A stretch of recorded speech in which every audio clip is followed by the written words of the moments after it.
In the studio with me, I've been talking about this all week long. We have local author Melanie Hooyenga. And am I saying that right, Melanie? Close. It's Melanie Hooyenga. Hooyenga. Yeah, the Melanie part was right. Oh, yeah. Well, by golly, I can stick to that then. I can claim I was right on that. How are you? I'm good. How are you doing? I'm good. It's been a while. As far as authors go, you have the third book now in the trilogy of the Rules trilogy. And it has not been that far in between 2 and 3. No, the second book came out in March, and this is the third book coming out today.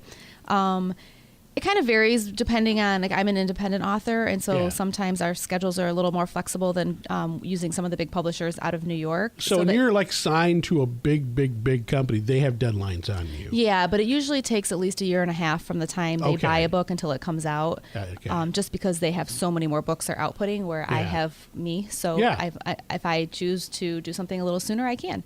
So you went from number 2, and you just suddenly said, I got to keep writing. Well, I finished writing this third book, The Edge Rules, in January, and the Trail Rules came out in March. So I knew I had planned. My challenge last year was to write 2 books in 1 year, which I that's just crazy. Missed it by 2 weeks, but I did it. That's crazy to me. When I was younger, I wanted to be, part of me wanted to be an author, but I never had the patience. Yeah. I said great ideas, but I'm thinking I can't sit still long enough to do so. So I really admire the fact that you are disciplined. You have every day you have writing times. Right. Now, but don't misunderstand. I'm not sitting there for hours. I'm 45 minutes to an hour a day. So when you say you can't sit still for too long, I can't either. So well, maybe I should blame more on the fact that I'm not organized.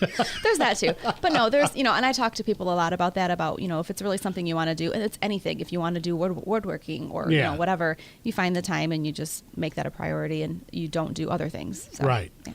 So we have, of course, book number 1, The Slope Rules. Mm-hmm.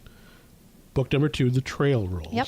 So the first one was about skiing. Yes. Second one was it bike riding? Mountain biking, Mountain biking. And this is The Edge Rules. Now, I'm assuming, I don't know a lot about those guys. Is that like snowboarding edge? Yes. Oh, all right. Yay, the edge. And there's even so the main character, she's a skier, and she's totally snobby about it and thinks that snowboarders are total slackers and losers. I actually was inspired a little from Clueless with them thinking the skateboarders were total, I keep having that in mind. But a little note, I love that movie. She meets someone who challenges her to try snowboarding, but there's a line. Was it a dude? Well, Did she meet a dude and she wants to impress? Okay. And by the way, Melanie writes, it's preteen. No, well, teen. Yeah. Teen, okay. So yeah, they're 16, 17. Your books are so popular with your age group. I mean, you obviously write, you know exactly who you're talking to. I try to. Yeah, because I look at your online reviews, and they're just always like 5 stars, love this book. So you know exactly what you're doing when it comes to that, which is obviously very, it's great. But each book in the Rules series has romance. Yes. Because, people that age. Well, and I consider these sports romance. Yes. So, yeah. Is that a new genre? For you? Did you create that? No, I think you did. There's a lot. Sports romance. Although if you look up sports romance and don't add young adult, you're going to get a lot of really racy stuff, and it's usually like hockey players and football players and things like that, and they don't have shirts on the covers. So my books are a little tamer than that. Right. That's a preteen. No, not preteen. Young adult. Young adult, yes. Young adult. That's what I was trying to think of. So the first one, like I said, was about skiing. Mm-hmm.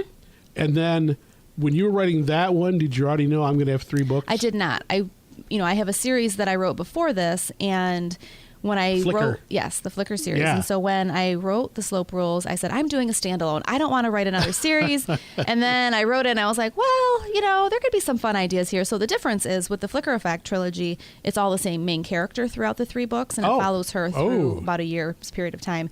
This series, they are kind of considered companion novels. They are chronological, but each book has a different main character. So each book is a standalone. It is. I mean, it helps if you have read the other ones because they refer to things, but the first one is about Callie, who moves to a new town, and there she meets a girl named Mike and this mean girl named Brianna. So book 2, The Trail Rules. Brianna. That's the character in the Edge Rules. So Trail Rules is Mike's story, and she's learning to mountain bike and everything. And Brianna and Callie are in those. Okay. But it's not their story. And then with the Edge Rules, it's now Brianna's story. And so once I knew I was going to write more, I knew I wanted to write her story because she's horrible. She's the worst character I've written. I've read synopsis, and this Brianna is just as mean can be. Everyone hates her, and she said things. As a writer, we say our characters speak for themselves. And the things that came out of her mouth, I just couldn't believe. How do you write for that? How do you write for somebody to be mean. I mean, I've known you for a while, and I mean, I'm sure there are days for Melanie, but to write for a character that you really don't have anything in common with. Well, we all have those things that we don't say. And she just says them. So I think I dated somebody like that. That was part of it. But with Brianna, you know, she's so mean and so awful. I knew I wanted to write her story. And there's really two reasons. Because first of all, you know, we've all known somebody who's just horrible. Like whether it was in school and we had a bully or a mean girl. You know, when I was in school, we didn't use that phrase, but they still were there. And I wanted to show why they're like that. And it doesn't excuse their behavior, but just kind of give a glimpse into why they act like that. With Brianna, she's rich. You know, her parents are still married. You think she's got everything going on. She's spoiled. Oh, yeah. But her parents are awful, and she learns her behavior from them. But the other reason I wanted to write it is, like, if someone happens to be that person, you know, it's to show that you don't have to stay that way. And a wake-up call, maybe. Right. Well, it just, you know, and I've already had someone reach out to me and say, you know, I really saw a lot of myself in there, how I used to be, and I liked that people were scared of me. And I realized at some point, like, that's not a way to go through life. It's like a power trip, maybe. And so with this character, she has, you know, it opens up the first chapter. She's in jail for shoplifting. Which there's hints at it in the other books. So that's obviously bad. And by the end of the first chapter, her dad announces that he's leaving the family because he actually has another woman and child. He's gosh. He's going to go play house with them. So her life is effectively... This is like some big time stuff happening Maybe here. I do need the shirtless guy on it. Wow.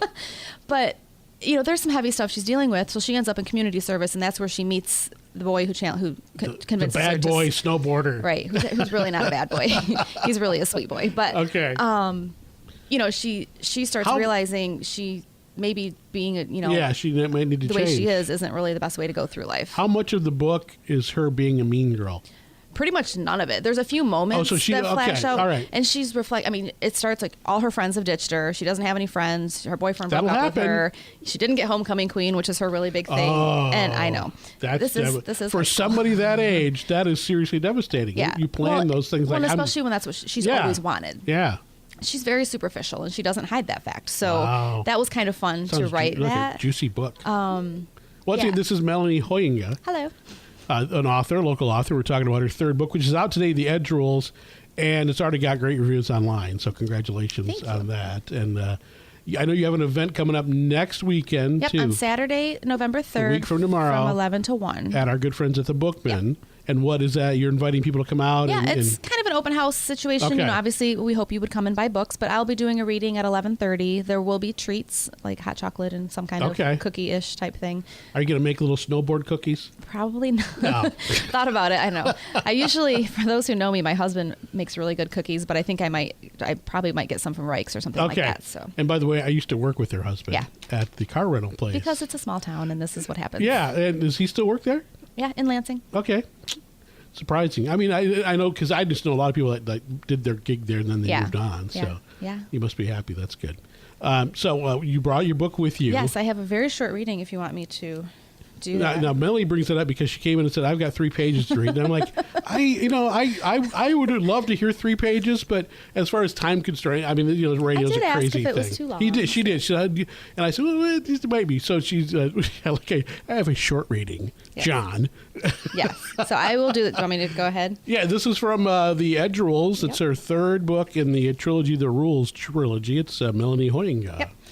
My fingers itch to text someone, but there's no one left. Kenzie made sure of that.